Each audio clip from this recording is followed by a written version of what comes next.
اعوذ باللہ من الشیطان الرجیم، بسم اللہ الرحمن الرحیم۔ میں ہوں رانا شکیل الرحمن، پروگرام معافی نامہ کے ساتھ۔ میرے ناظرین، اللہ سبحانہ تعالیٰ مجھے ایز اے صحافی حق اور سچ کہنے اور لکھنے کی توفیق عطا فرمائے، آمین۔ میرا آج کا ٹاپک ہے خواتین کا مقام و تحفظ۔ میرا یہ دو پارٹس میں ہوگا، پارٹ 1 اور پارٹ 2۔ یہ آج میں آپ کا پروگرام پارٹ 1 کر رہا ہوں۔ شیطان جب بھی کسی سماج و معاشرے کو تباہ کرنا چاہتا ہے تو وہ اس معاشرے کی عورتوں کا کردار تباہ کرتا ہے۔ کردار سے مراد عورت کا بد چلن ہی نہیں بلکہ اس کی ہر طرح کی عادات شامل ہیں۔ عورت معاشرے کا ستون، خاندان کا مرکز، محبت اور قوم کا دھڑکتا دل ہے۔ اچھی مائیں ہی ایک اچھی قوم کو پروان چڑھاتی ہیں۔ اسلام ہی وہ واحد دین ہے جس نے روئے زمین کے تمام انسانوں کو قابل تکریم ٹھہرایا۔ اللہ سبحانہ تعالیٰ نے فرمایا کہ ہم نے اولاد آدم کو عزت دی۔ مرد و عورت کے مجموعے کا نام انسان ہے۔ عورت اور مرد نوع انسان کے دو اہم جز ہیں۔ عورت کے بغیر انسانیت کی تکمیل نہیں ہوتی۔ عورت اللہ سبحانہ تعالیٰ کے لطف و جمال کا مظہر ہے۔ اللہ سبحانہ تعالیٰ نے اس کے اندر دلکشی، دل ربانی، شیرنی اور حلاوت کا جمال رکھا ہے۔ پھر خالق و مالک نے اپنی صفت تخلیق عورت کو ہی عطا فرمائی۔ عورت معاشرے کا ستون ہے۔ اسلام نے عورت کو اس قدر عزت و اہمیت دی کہ قرآن کی ایک عظیم سورت کا نام سورۃ النساء ہے۔ پھر ایک سورت کا نام سورۃ مریم ہے۔ کون سی سورت؟ سورۃ مریم۔ اور اللہ سبحانہ تعالیٰ نے جس طرح قرآن پاک میں سورۃ مریم کا نام دیا ہے، اور مریم نام ویسے ہی بہت خوبصورت ماشاءاللہ اللہ سبحانہ تعالیٰ کی دی ہوئی سورت کا نام ہے۔ اور جس بچی کا نام، جس بیٹی کا نام، جس کی بیوی کا نام مریم ہوگا تو اس کی شخصیت ایک علیحدہ ہی ہوگی، کیونکہ نام کا جو اثر ہے وہ آپ کی شخصیت پر بہت پڑتا ہے۔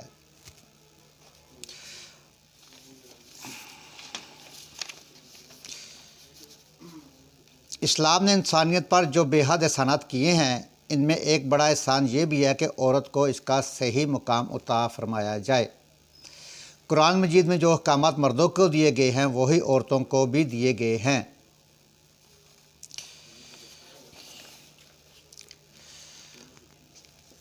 اللہ سبحانہ تعالیٰ نے اسلام میں عورتوں کو 4 حیثیتوں کی شکل میں بھیجا ہے۔ نمبر 1 ماں کا روپ، نمبر 2 بیٹی کے روپ میں، نمبر 3 بہن کے روپ میں، اور نمبر 4 بیوی کے روپ میں، اور اعلیٰ مقام پر فائز کیا ہے۔ عورت بحیثیت ماں وہ ہستی ہے جس نے نبیوں اور ولیوں جیسی اعلیٰ ہستیوں کو جنم دیا۔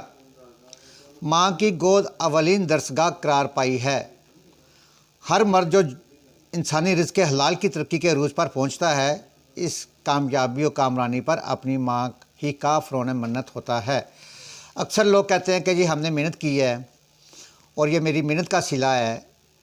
بالکل اس میں کوئی شک نہیں ہے کہ محنت کا صلہ ضرور اللہ سبحانہ تعالیٰ دیتے ہیں، لیکن اس کی محنت کے پیچھے پیچھے اس کی ماں کی دعائیں بھی ہوتی ہیں۔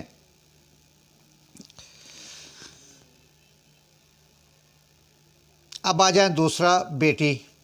حضرت فاطمہ الزہرا رضی اللہ تعالیٰ عنہ سے حضرت محمد صلی اللہ علیہ وسلم کو اتنی محبت تھی کہ انہیں اپنے جگر کا ٹکڑا فرماتے۔ جب حضرت فاطمہ رضی اللہ تعالیٰ عنہ آپ صلی اللہ علیہ وسلم سے ملنے آتی تو آپ صلی اللہ علیہ وسلم ان کی تعظیم کے لیے کھڑے ہو جاتے، کبھی ان کے لیے اپنی چادر بچھا دیتے۔ اسلام نے پہلی مرتبہ عورت کو مستقل وراثت میں باقاعدہ حصہ مقرر کیا ہے۔ بیٹی کبھی بھی اپنے ماں باپ کا برا نہیں چاہتی۔ ایک میں آپ کو آج سندھ کا ایک حقیقی واقعہ بیان کرتا ہوں کہ سندھ میں ایک جنازے پر ایک مرد کا جنازہ تھا، اور جیسے جنازے کے پہلے مولوی صاحب کہتے ہیں کہ جس کسی نے بھی اس سے قرضہ لینا ہو تو اس کے وارثوں سے رابطہ کیا جائے، اس کے بھائی ہوں یا اس کے بیٹے ہوں۔ اسی طرح ایک جنازے کے موقع پر جنازہ ہونے سے پہلے جب مولوی صاحب نے اعلان کیا تو ایک آدمی کھڑا ہو گیا کہ جی میں نے اس شخص سے 8 لاکھ روپیہ لینا ہے، لہٰذا اس وقت تک میں یہ جنازہ نہیں ہونے دوں گا یا دفنانے نہیں دوں گا جب تک یہ میرا 8 لاکھ روپیہ واپس نہیں کرے گا۔ جو اس کے 3 بیٹے تھے، تینوں بیٹے اپنے دائیں بائیں منہ چھپاتے پھر رہے تھے، کوئی بھی بیٹا سامنے نہیں آ رہا تھا۔ اب جنازہ لیٹ ہو رہا تھا۔ یہ بات اڑتی ہوئی جب اس کے گھر تک پہنچی تو وہاں پر اس کی ایک بیٹی بھی آئی ہوئی تھی اپنی باپ کی فوتگی کے اوپر۔ جب بیٹی کو پتہ چلا کہ میرے باپ کا جنازہ رکا ہوا ہے، وہاں پر کوئی قرض والا آ گیا جس نے میرے باپ سے 8 لاکھ روپیہ لینا ہے، اسی وقت یقین کریں اس بیٹی نے اپنا سارا زیور اکٹھا کیا اور ساتھ چیک بک لی اور جنازگاہ پہنچ گئی، اور مولوی صاحب سے کہنے لگی کہ مولوی صاحب ان صاحب کو بلائیے جنہوں نے میرے والد صاحب سے 8 لاکھ روپیہ لینا ہے، میں یہ سارا زیور لے کے آئی ہوں، اس کی مارکیٹ میں آپ ویلیو لگا لیں اور جو بھی بقایا حساب کتاب ہوگا میں اس آدمی کو چیک کاٹ کر دے دیتی ہوں۔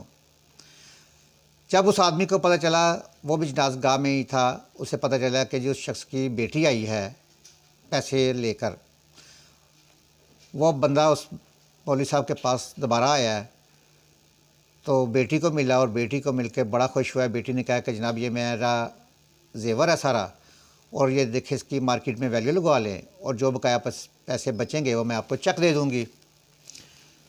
تو اسی دوران اس بندے نے کہا جناب اعلان کیا وہاں پہ باقاعدہ کہ جناب میں اصل میں اس کے اصل وارث کی تلاش کر رہا تھا کہ اس کا اصل وارث کون ہے، کیونکہ 8 لاکھ روپیہ اس نے میرا نہیں دینا تھا، یہ میرا دوست تھا اور 8 لاکھ روپے میں نے اس کو دینا تھا، اور میں یہ چاہ رہا تھا کہ اس کا اصل حقدار کون ہے۔ لہٰذا اس نے اسی وقت 8 لاکھ روپے کا چیک کاٹ کے اس کی بیٹی کو دیا۔ یہ ہوتی ہیں بیٹیاں۔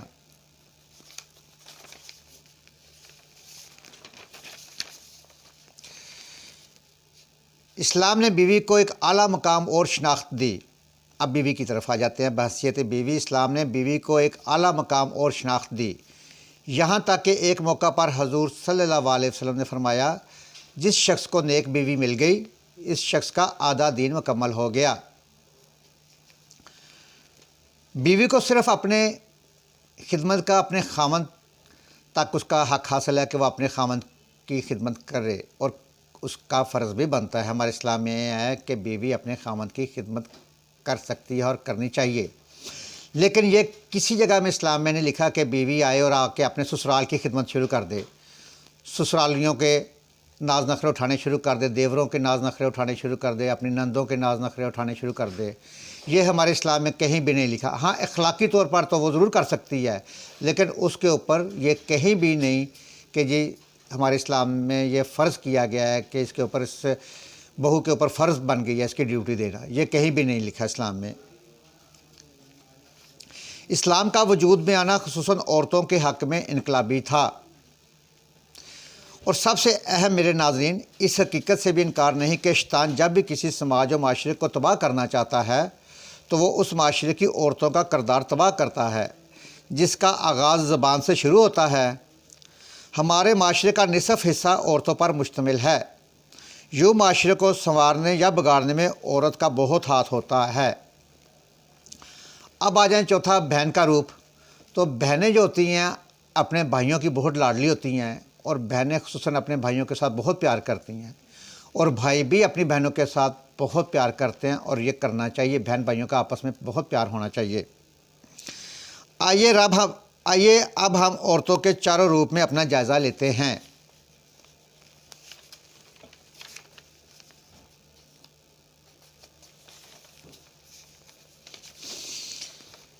اسلام نے جس اعلیٰ مقام پر فائز کیا ہے، ہم نے آج کل اس معاشرے میں اپنے پاؤں تلے تو کہیں نہیں رون ڈالا۔ ہم نے اسلام کی حدود کو پامال تو نہیں کیا۔ کیا ہم اپنی ذمہ داریاں ایسے طریقے سے ادا کر رہے ہیں؟ سب سے اہم، کیا ہم اپنے بچوں کی تربیت جو پڑھائی سے بھی زیادہ اہم ہے اسلام کے مطابق کر رہے ہیں؟ کیا ہم بچوں کو نماز کا عادی بنانے میں کامیاب ہو رہے ہیں؟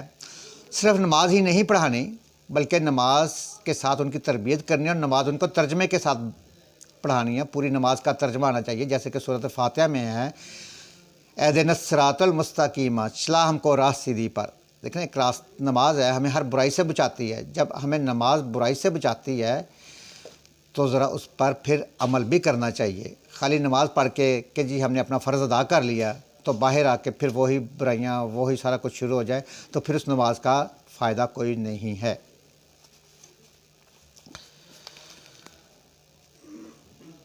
حضور اکرم صلی اللہ علیہ وسلم نے ارشاد فرمایا تم میں سب سے بہتر وہ ہے جو اپنے اہل خانہ کے حق میں بہتر ہو. انسان کے لیے بہت بڑی مونس اس کی بیوی بھی ہے. انسان کا خمیر انس سے ہے. انس کہتے ہیں نا کہ کسی کے ساتھ انس ہو جاتا ہے، پیار ہو جاتا ہے، محبت ہو جاتی ہے، تو یہ انسان کے خمیر میں شامل ہے اور انسیت اس کی فطرت میں شامل ہے. اس لیے ہر انسان کو اپنی اجتماعی زندگی کے علاوہ نجی زندگی میں بھی ایک ایسے مونس کی تلاش ہوتی ہے جس کے سامنے وہ اپنی داستان زندگی بیان کر سکے، کہ اپنے وہ دل کا سارا حال اپنی بیوی کو بیان کر سکے. اور بیوی اور میاں بیوی کا اللہ پاک نے ایک ایسا رشتہ بنایا ہے، اور سب اللہ پاک کی نشانیوں میں سے ایک نشانی میاں بیوی کا رشتہ بھی ہے. اور یہ جو طلاق ہے اللہ سبحانہ تعالیٰ کے نزدیک ناپسندیدہ عمل ہے. یہ جو طلاق کا سب سے زیادہ ناپسندیدہ عمل ہے طلاق. اللہ سبحانہ تعالیٰ نے مرد کے لیے سب سے بڑا مونس اس کی بیوی کو بنایا، جیسا کہ ارشاد باری سے واضح ہوتا ہے کہ اس کی ایک نشانی یہ ہے اس نے تمہارے لیے تم ہی میں سے بیویاں پیدا کی تاکہ تم ان کے پاس جا کر سکون حاصل کر سکو.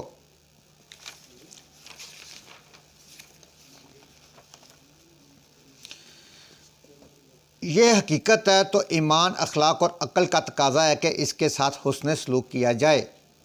اس کے بغیر انسان سکون و اطمینان حاصل کر بھی نہیں سکتا، کیونکہ اس سے انسان خود بھی سکون پائے گا اور گھر کا ماحول بھی پرسکون رہے گا. اور گھریلو زندگی اگر پرسکون ہے تو اس کا اثر بیرونی زندگی پر لازمی ہے. اکثر آپ نے دیکھا کہ کچھ صاحب گھر سے آتے ہیں تو بڑے فرسٹریشن کا شکار ہوتے ہیں، پریشان ہوتے ہیں. پتہ چلتا ہے جی وہ صاحب صبح گھر سے اپنی بیوی کے ساتھ لڑکے آئے ہیں، ناشتہ نہیں ملا، ناشتہ لیٹ ہو گیا، کپڑے پریس نہیں ہوئے تھے، کپڑے لیٹ ہو گئے. اب بیوی بیچاری کیا کہتی ہے کہ جی وہ تو پہلے دیور کے نے آیا تھا، دیور نے کہا جی میرے لیے پانی گرم رکھ دیں، میں نے نہانا ہے، یا پہلے میرے کپڑے استری کر دیں، خامند کے بعد میں کریں، میں نے آپ کے خامند سے پہلے آفس جانا. مطلب اس طرح کے پرابلمز بہت زیادہ کریٹ ہوتے ہیں کمبائنڈ فیملی میں خاص کر. لہٰذا بیوی کے ساتھ حسن سلوک، ادائے حقوق اور خوش اخلاقی کا معاملہ کرنے سے گھر کی زندگی بہت پرسکون ہو جاتی ہے. اگر گھر کی زندگی پرسکون ہوگی تو آپ کی بیرونی زندگی بھی بہت خوشگوار اور پرسکون رہے گی. اس لیے قرآن پاک نے حکم دیا ہے کہ ان کے ساتھ بھلے انداز میں زندگی بسر کرو. سورۃ النساء حضور اکرم صلی اللہ علیہ وسلم نے ارشاد فرمایا تم میں سب سے بہتر وہ ہے جو اپنے اہل خانہ کے لیے بہتر ہو. اہل خانہ سے آدمی کا جتنا واسطہ پڑتا ہے عموماً اتنا دوسروں سے نہیں پڑتا. پھر گھر والوں سے بعض اوقات خلاف مزاج باتیں بھی پیش آتی ہیں. اب ایسے موقع پر بشرطِ خلاف مزاج بات خلاف شروع نہ ہو، چشم پوشی اور خوش اخلاقی سے کام لیا کرو، تو یہ اس کے بہتر ہونے کی دلیل ہے. جن کا سلوک باہر تو اچھا ہو مگر اہل خانہ کے ساتھ برا ہو تو یہ ان کے بد اخلاق ہونے کی دلیل ہے. یہی حال عورتوں کا بھی ہے کہ وہ اپنے ماں باپ کے لیے اچھی بیٹی ثابت ہو، بھائی کے لیے اچھی بہن ثابت ہو اور خامند کے لیے اچھی بیوی ثابت ہو اور گھر والوں کے لیے نیک عورت ثابت ہو.